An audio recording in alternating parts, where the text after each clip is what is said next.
Production of the Painted Churches of Texas, Echoes of the Homeland, is made possible by a grant from KJZT, the Catholic Family Fraternal of Texas, providing life insurance and promoting spiritual and material welfare for its member families.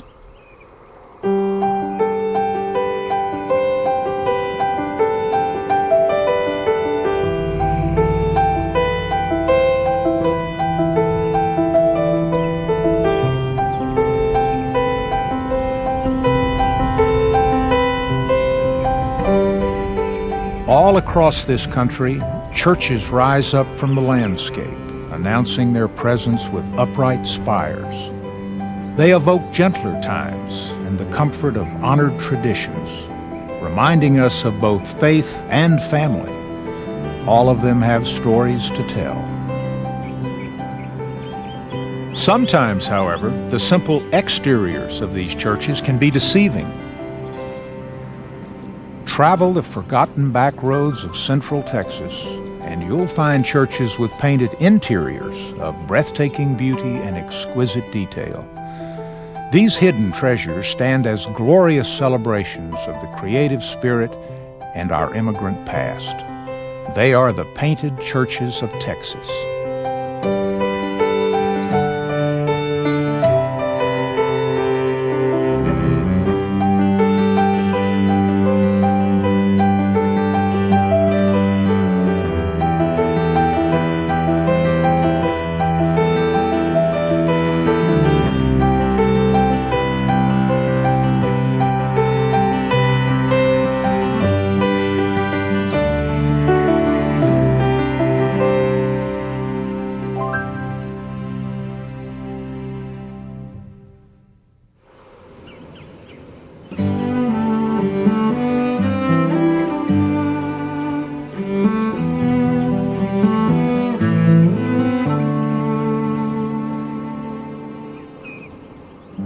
Central Texas is a land of varied landscapes, from the rich farmland along the coastal plain to the rugged canyons of the hill country.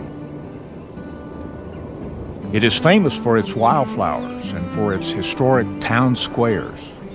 But it can be an unforgiving country, subject to hurricanes and drought and heat waves that stretch on for months. For the Czech and German immigrants who settled this part of Texas over 100 years ago, none of that mattered.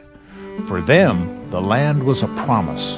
It meant everything. They were willing to endure the heartbreak of leaving their homelands and the hardships of life out on the windswept prairies for the chance to work a piece of land that they could call their own. There was a great abundance of relatively inexpensive farmland. And that's exactly what these people were looking for. They probably would not have thought about Texas in particular if there hadn't been this connection. People were restless. After the revolutionary time of 1848, people felt let down. The political reforms had been repressed. More importantly, probably, the economic situation was bleak. Young people did not have a bright future to look to. So come to Texas they did, dotting the countryside with farmhouses and small communities whose names harkened back to the homeland: Fredericksburg and Praha, Moravia, Dubina. After great hardship, the towns grew, and the people gave thanks by building churches that became the centerpieces of their communities and their lives.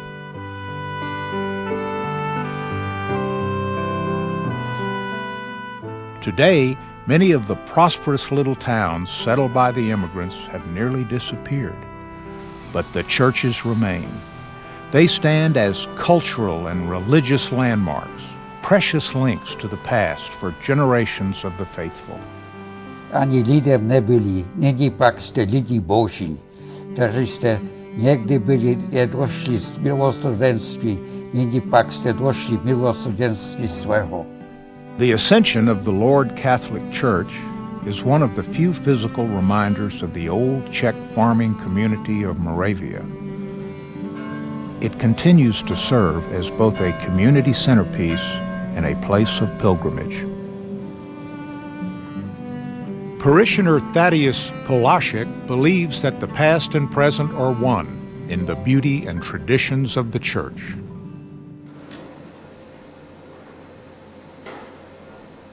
The immigrants, when they were coming, faced a very difficult time period. It was not the land of milk and honey as they thought, so faith and spirituality, I would say, was their anchor that guided them through that. If it wasn't their anchor, we wouldn't have these magnificent pearls here scattered throughout the state of Texas. And that they gave us, that is, they gave to our parents and grandparents, this love of the church and God. It is in our hymns, it is in our prayers, so this church always reminds me of that.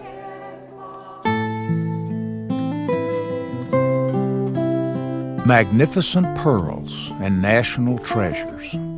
The Ascension of the Lord Church in Moravia and the other painted churches scattered across central Texas are unique not only for the stories that they tell, but also because of their physical beauty.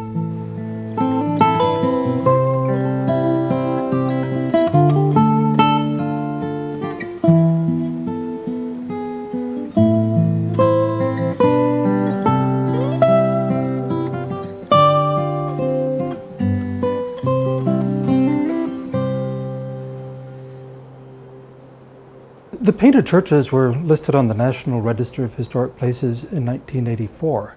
The churches had been studied by a group from University of Texas, and we discovered that really, while individual churches were important, when you looked at them as a whole, they were really of transcendent importance.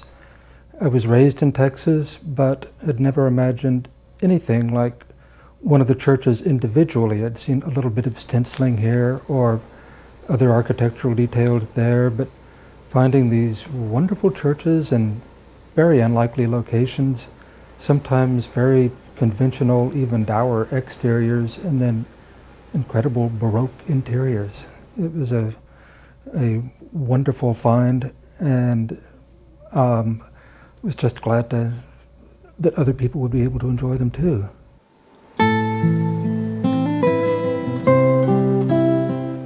Unable to afford the magnificent architecture of European churches, the immigrants turned instead to professional painters who would recreate the kinds of imagery and spaces that they remembered from the old country.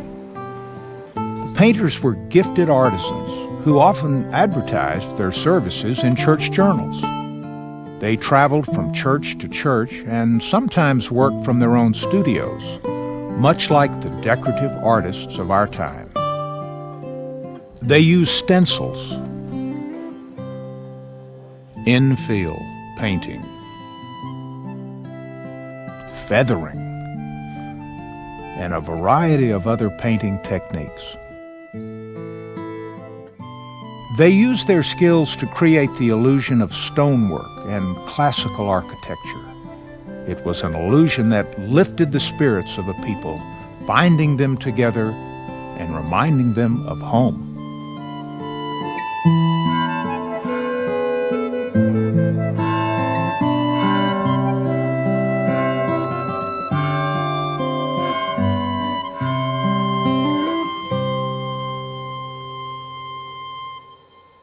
These churches are basically a reflection of the tradition that our ancestors came with.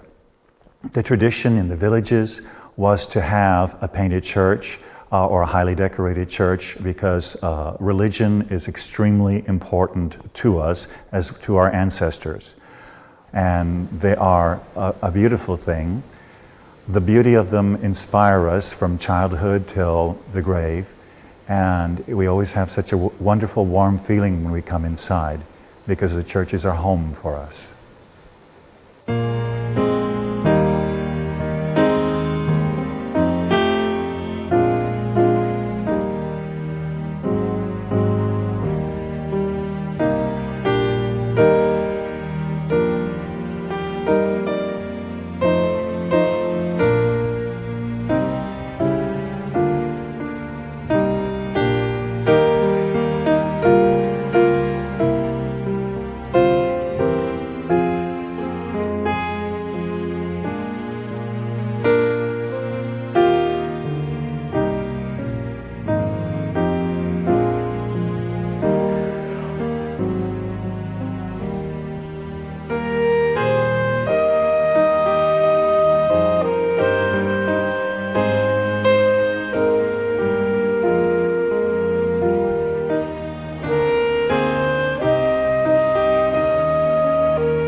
Ammonsville, Texas, is another of those farming communities that grew, flourished, and then faded with time. The Czech immigrants who settled Ammonsville were resilient folk, determined to honor their faith and leave an enduring legacy. St. John the Baptist Church is the third church to stand on this site. The first was destroyed by a hurricane in 1909. Just 3 years later, its replacement burned to the ground. Still, the people of Ammonsville persevered. Their sacrifice and hard work is today mirrored in the devotion of their descendants, who still return to the church cemetery to tend to the graves of departed loved ones and honor their dreams.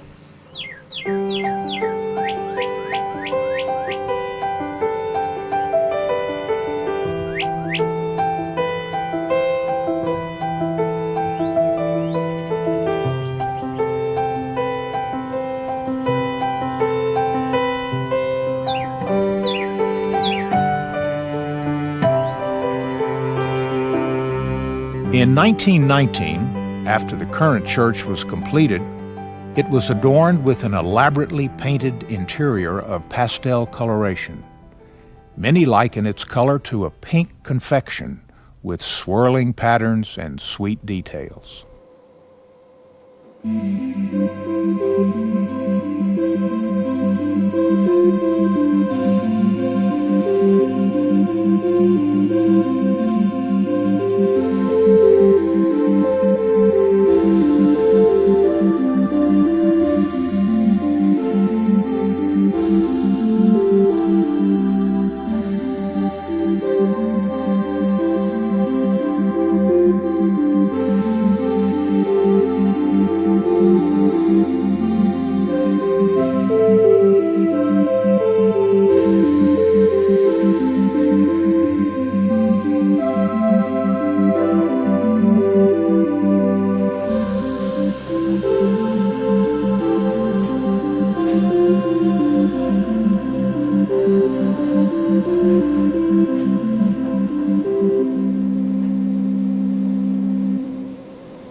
The painting in St. John's is a visual celebration, reinforcing its role as the center of a community of faith. Every Father's Day weekend, the church holds a festival that begins with a Saturday night Mass. Folks from all over Texas return to the church of their ancestors to honor the men who helped father this town.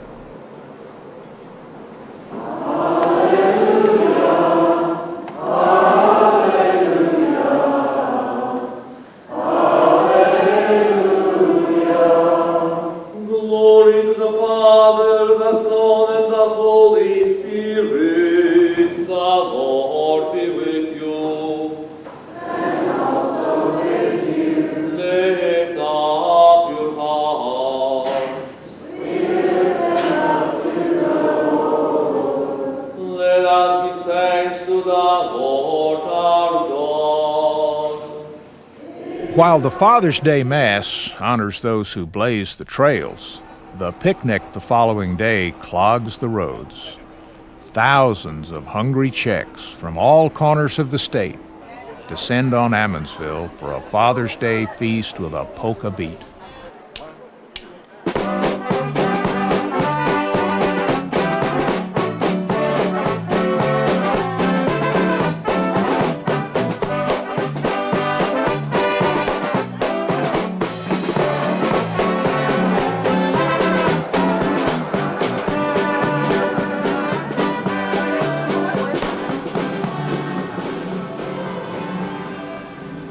Jejich med sekati budeš.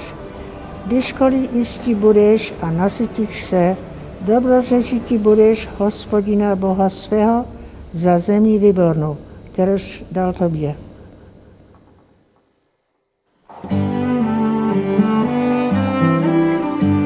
Not far from Ammonsville lies Praha, named for Prague, the capital of the current Czech Republic. Today, it too is a quiet little community, a world away from the cosmopolitan dreams of its founders. They envisioned a shining new city and referred to the town as Mother Praha. They named it Praha because it was dear, this place was dear to them. And it was dear because of what it meant to them. It was their way of life, the way they lived. For the first time they could express themselves in their art by the artwork that was done here. It must have been very meaningful to them. And the way they talk about Praha, that's the reason they called it Matička Praha, Mother Praha, which is like a mother to them, this area. It was very dear to them. And it is to this day. So people have been coming back to Praha for 145 years.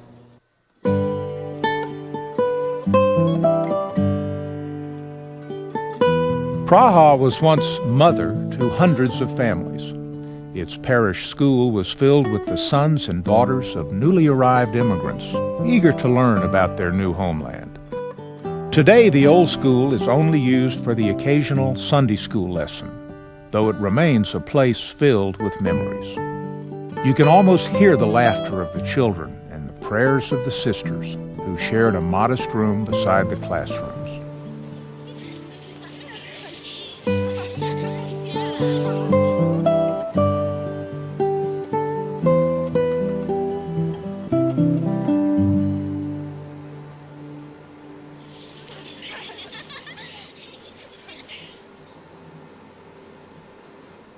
Praha's church, St. Mary's Church of the Assumption, is one of the grandest of the painted churches and was opened with great fanfare.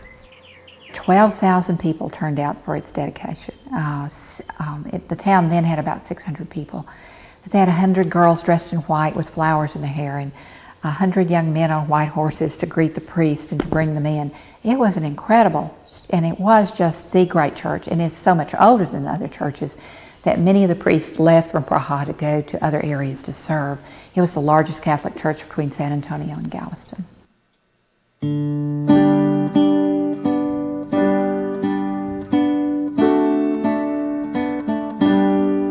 As a reminder of their homeland, the parishioners had Prague's great cathedral painted behind the altar of the church. The use of painted flowers and foliage was meant to evoke Eden, a paradise they hope to recreate in their adopted home.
Many people are drawn to Praha.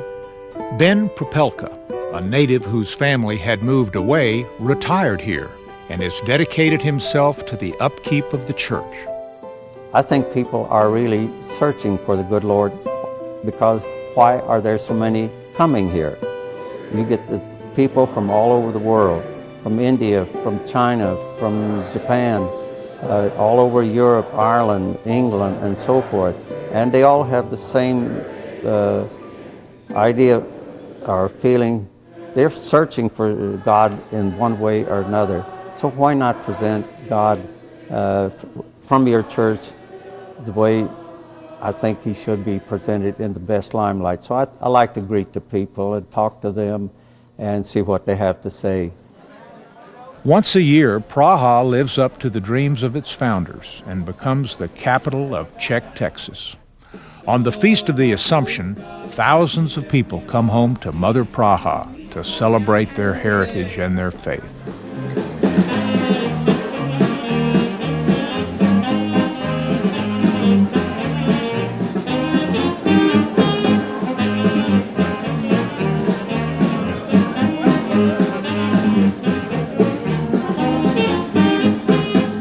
If Praha is mother to Czech, Texas, Father John Bealey is one of her favored sons. 10 members of his family have professed vows, entering either the priesthood or a religious order. His life bears witness to the binding of family, faith, and fateful times at Praha. When the Second World War started, there was a men's choir of about 20 young men, and every one of them was drafted. And so then it became a young ladies' choir. And I remember I was an altar boy during that time, and when the war ended, there were a lot of weddings because all the servicemen came back. In 98 and 99, there were a lot of 50th wedding anniversaries. A lot of those people really kept their faith for those 50 years. You know, they came back and had another celebration 50 years later.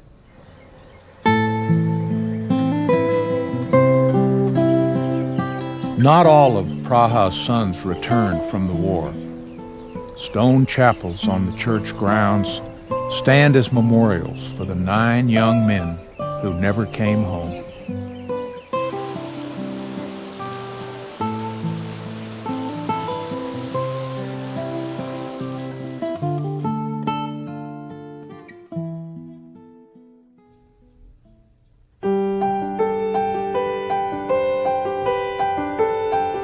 With its austere facade and massive stone walls, St. Paul's Lutheran Church in Serban, Texas, rises from the surrounding countryside as the very picture of rock-solid stability. Built in 1870, it was the home church to another group of Central European immigrants, the Wends. A Slavic people that lived under German rule, the Wends came to Texas to escape religious persecution. There is still a Serban because of this church, and this is people take pride in that. And the name the Serban then comes from the community of the place where the Sorbs lived, which was another name for the Wends, who were the people who originally settled our area. That they came here in the 1850s to establish a community where they could live close to each other, where they could worship God within freedom, and where they could go about then building the kind of community and relationships that they'd always felt oppressed in Germany where they lived before. And so they wanted to have that place where they could speak their own tongue and they could worship God in their own language and according to their heart. And the church was always central to that.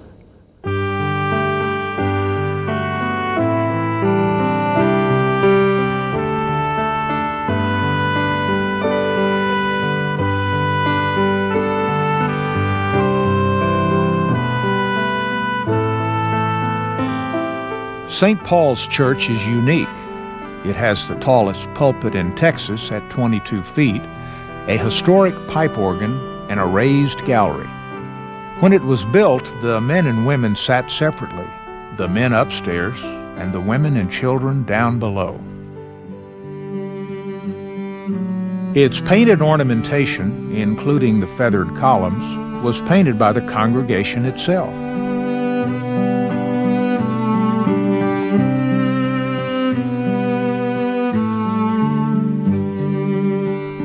Despite the fact that the town of Serban has all but disappeared, the church is still filled to the rafters every Sunday with lifelong members and a few adopted sons.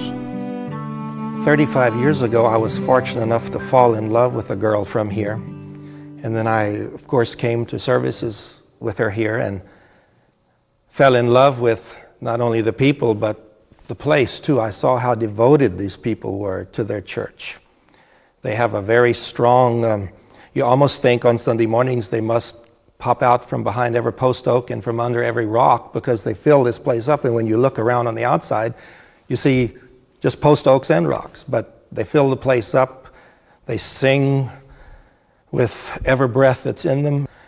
And you just can't help but walk in here and fall in love with not only the people, but the place and just everything about it.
The tiny Wesley Brethren Church is the oldest of the painted churches.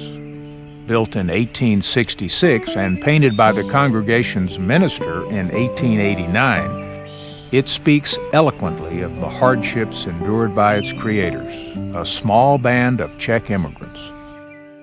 The matchbox-like size, simple ornamentation, and unique story make the Wesley Chapel a favorite of historians associated with the painted churches.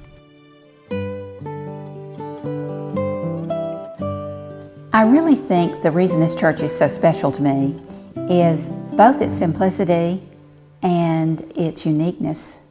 None of the other churches are like this one. I think you also get this feeling of the isolation and the loneliness of these early Moravians who settled here, and to realize they came from great cities where there were libraries and cathedrals and coffee houses and lots of culture. And so I think you find here not only a place that they worshiped, but this tiny place that tried to recreate something that reminded them of life back in Europe.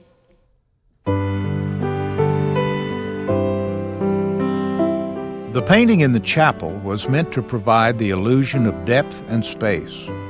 Shadowed columns painted on the walls tried to simulate the effect of colonnades and side aisles, and the geometric patterns on the ceiling harken back to the intricate mosaics and inlaid stonework on the great churches of Europe. Unfortunately, the painting in the church was never finished. Reverend Losiak died in a hunting accident, leaving only the outlines of uncompleted work.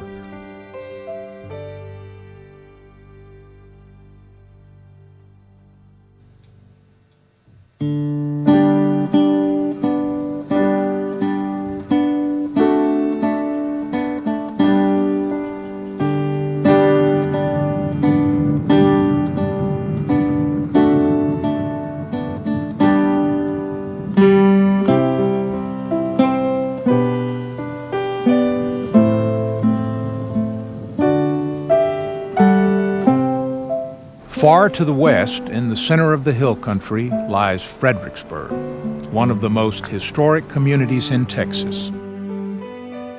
A center of German culture and traditions for 150 years, Fredericksburg and the surrounding countryside are filled with old limestone farmhouses, evidence of the sturdy pioneers who settled on the edge of the Indian frontier. Unlike the immigrants who farmed the coastal plain, many of Fredericksburg's earliest settlers were political refugees, sent off to Texas to rid the homeland of their radical democratic tendencies. It wasn't long after the troublemakers arrived, however, that they were followed by waves of hard-working craftsmen and people seeking land. Immigration never stopped. They kept writing letters over to their relatives, how wonderful Texas was. How wonderful it was you could go to the market square and have court over a thief or a crook, or chase them out of town, and even the officials. And they loved that. That was called market square democracy.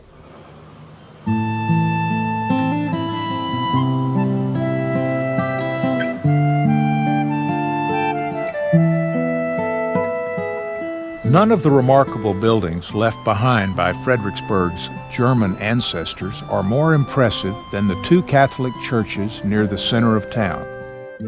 Old St. Mary's, built in 1863, seems straight out of Bavaria with its rounded spire. Inside, its restored interior radiates a peaceful simplicity. It is a cool, meditative space that transports visitors to a spiritual realm.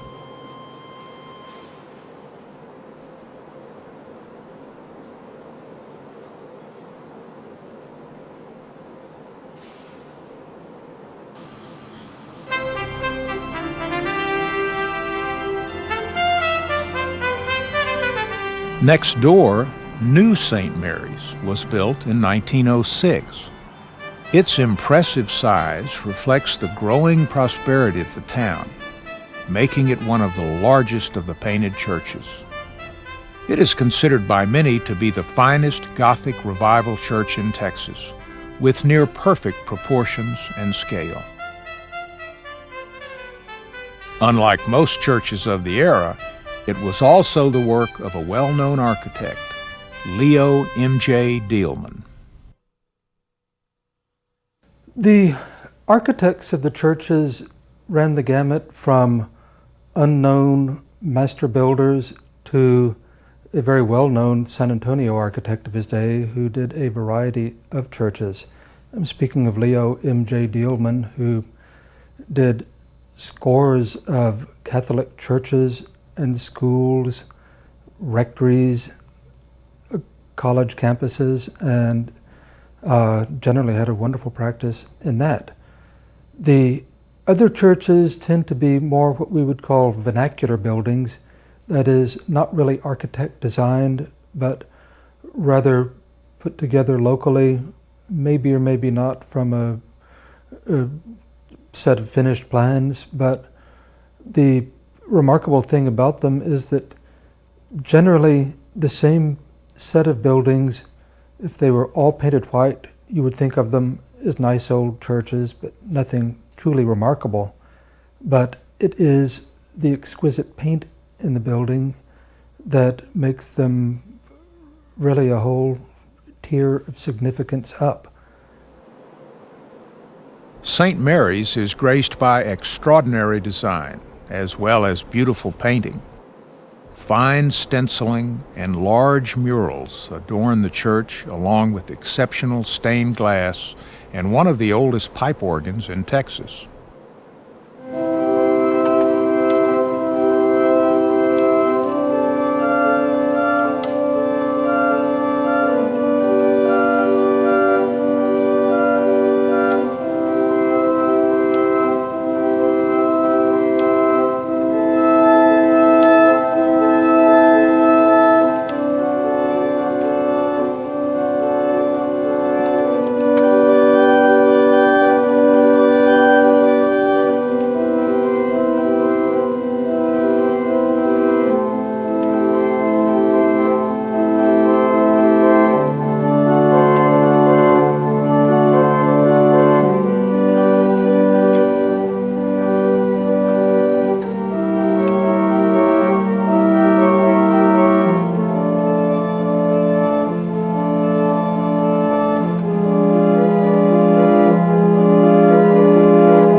Ihr werdet lange in dem Land leben, das der Herr euren Vorfahren und euch versprochen hat. Diesem Land, in dem Milch und Honig fließen. Shiner, a town of German and Czech heritage, has long been famous in Texas for its brewery, not its churches. However, visitors have always been impressed by the magnificent St. Cyril and Methodius Church.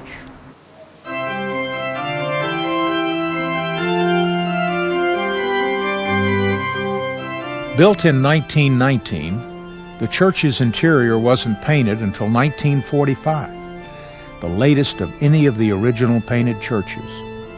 The chief artist was trained at the Royal Art Academy of Berlin, and some speculate that his painting of Christ's agony in the garden seems to be taking place in the Black Forest of Germany.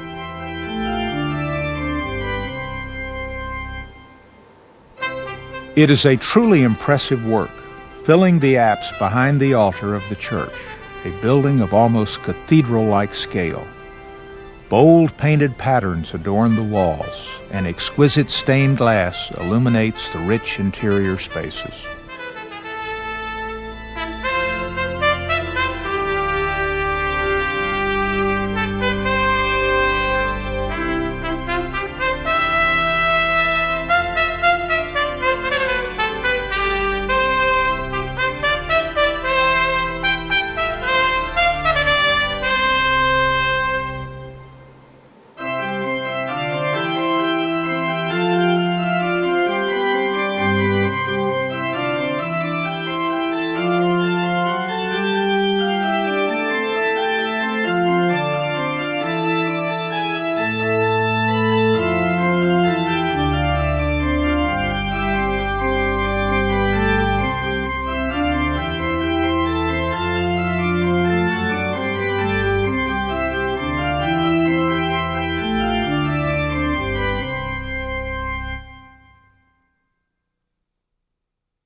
Not far from Shiner, a handful of other painted churches are scattered across the countryside. In places called St. Mary's and Sweet Home, these churches continue to lift the spirits of the faithful. They survive and flourish just like the Easter lilies that grace their altars and bloom in the cemeteries every springtime.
The successful small towns of central Texas, like Shiner and Fredericksburg, grew in part because they were able to attract the railroads.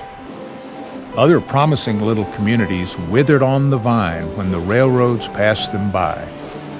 One of those is High Hill. High Hill today is a peaceful little spot, and back in the 19th century, the area's German and Czech farmers wanted to keep it that way. They were afraid the railroads would upset their cattle. They told the railroads to go elsewhere. The nearby town of Schulenburg jumped at the chance of getting the railroad, and slowly most of High Hill's businesses moved there. High Hill's founders had been expecting great things for the town, and they built a church to match their dreams. The town may not have grown, but the dream shines on. Built in 1906, Nativity of Mary, Blessed Virgin, can be seen from miles away. Its proud brick exterior seems built for the ages. People from Schulenburg and other parts of central Texas still consider the High Hill Church their own, which is easy to understand once you walk through the doors.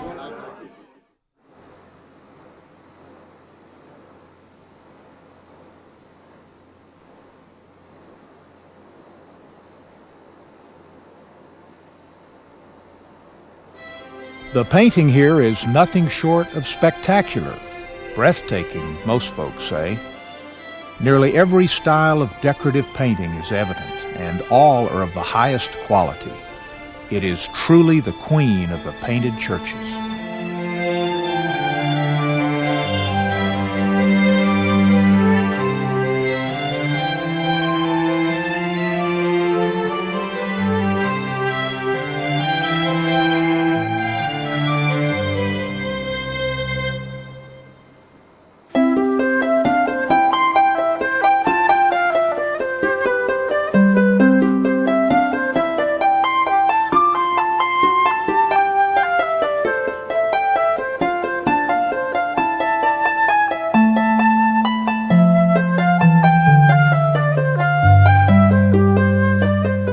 I have never brought a group of people to the church at High Hill that when they walked through the swinging doors that they didn't go, they just gasped. It's so amazing, the intricacy and the wealth of design and the richness of it. When I first started taking people there were only 2 houses and a closed store.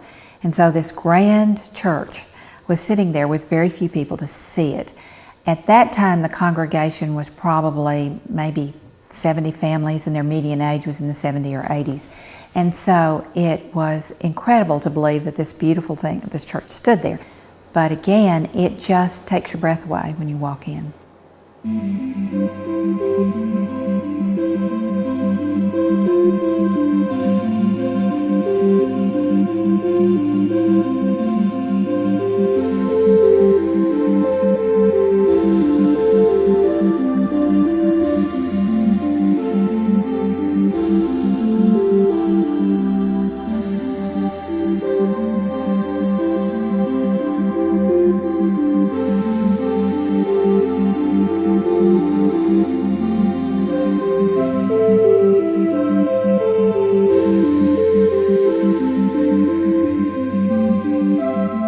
Professor of Interior Design, Bowie Harwood, has studied decorative painting throughout her career. She literally wrote the book on the painted churches. For her, High Hill and the other churches represent national treasures. The painted churches in Central Texas are a unique rarity within several contexts. One, the state of Texas.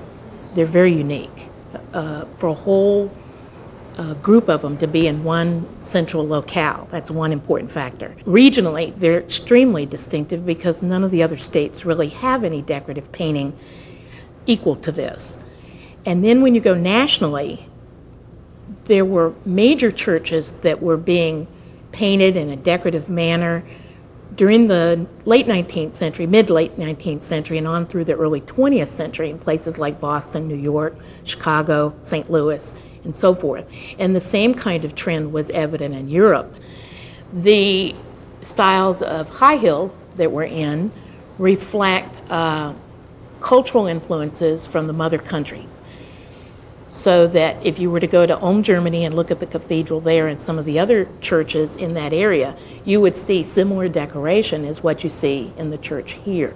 High Hill amazes visitors and provides wonderful physical evidence of the links between the old world and new. Its history is a story that continues to be told. Well, I can still remember when we went to this church with the buggy. And we went to church every Sunday.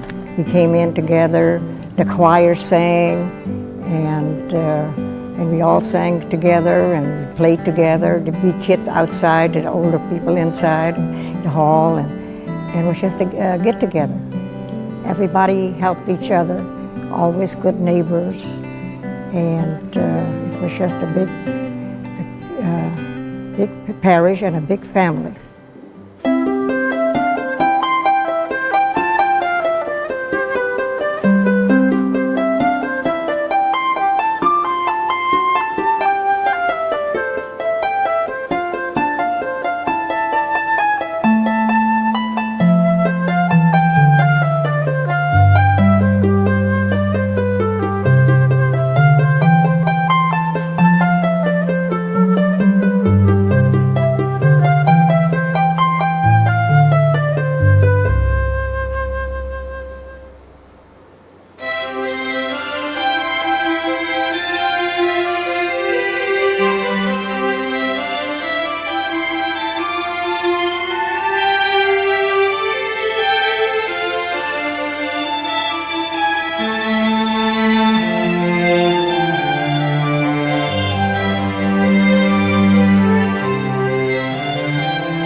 It is a place where you go to pray to God, and you know God is here. You just see God all around. You know that you're in God's house, and He's going to listen to you too.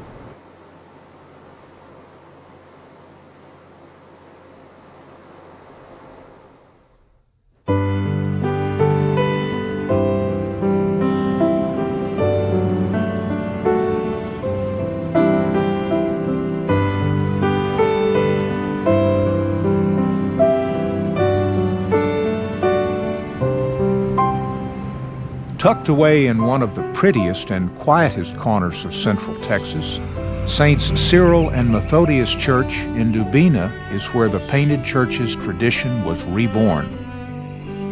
Dubina, which means oak grove in Czech, was one of the first Czech settlements in the state.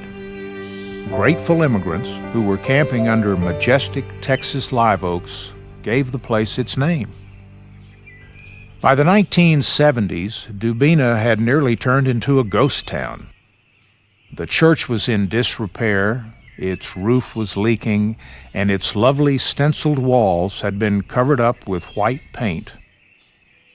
Thanks to the memories of a young altar boy who grew up to be county judge and the hard work of countless other parishioners, Dubina's glorious past was restored.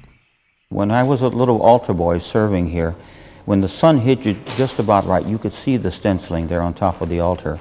And one of my goals was to try to recreate it. And again, one of these days, you know, I had that opportunity to do it. I remember when we first started painting the angels. And this is the truth. I sat down and I knelt down and said a little prayer and I said, listen, this is in your hands. Because I don't know anything about art. I mean, I painted a little bit or whatever. I've never had any training. And it's amazing, and without sounding somewhat trite, I really do think that the hand of God was just guiding us in the right direction and wanting this to be recreated.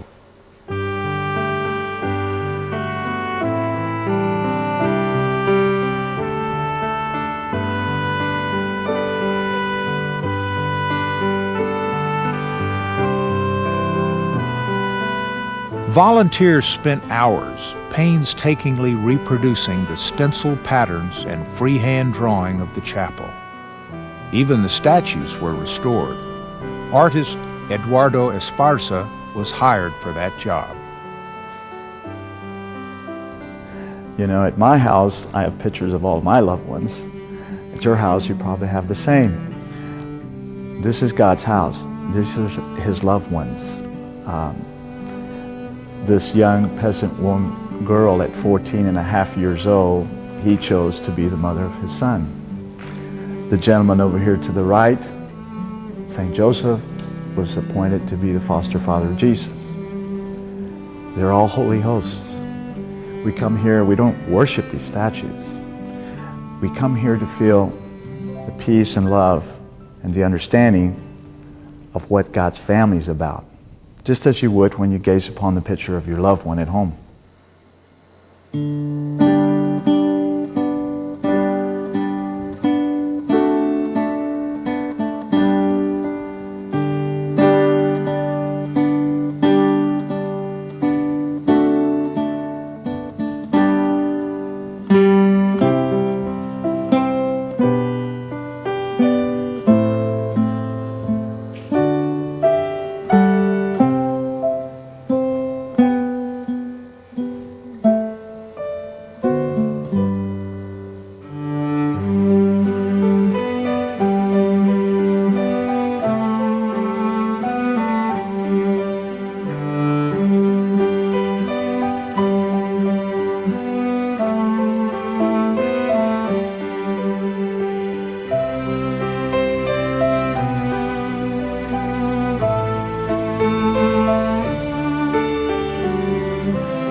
this is home. I mean, it's amazing this day and time. People move every second week, it seems like, and we're losing our roots, but this is home. I went away for a while and I came home, and when I come into this church, this is where I was baptized, and you know, if things go well, hopefully a long time from now, this is where I'll have my funeral mass. But you know, I couldn't express it any more than just saying you feel comfortable. You come to church, and this is where my grandfather went to church, and his father before him, and my father. It really makes me feel just wonderful.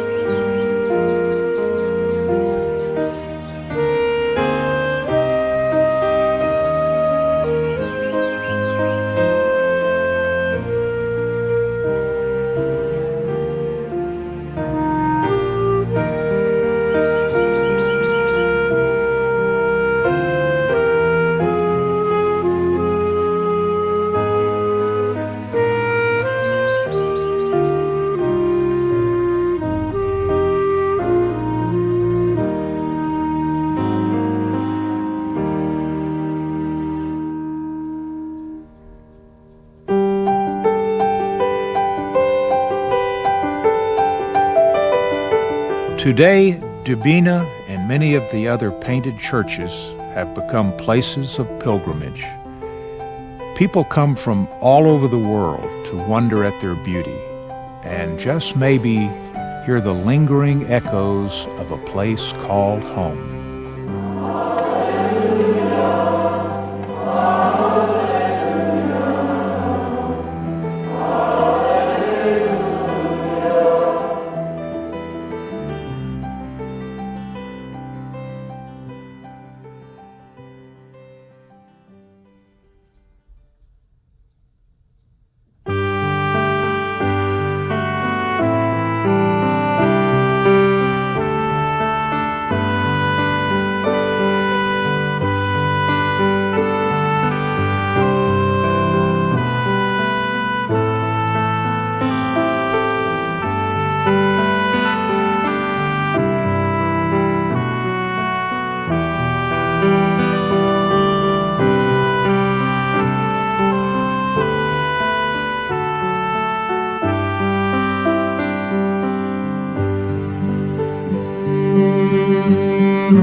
Production of the Painted Churches of Texas, Echoes of the Homeland, has been made possible by a grant from KJZT, the Catholic Family Fraternal of Texas, providing life insurance and promoting spiritual and material welfare for its member families. VHS copies of the Painted Churches of Texas, Echoes of the Homeland, are available for $19.95, plus shipping and handling. Please call 1-800-218-1903.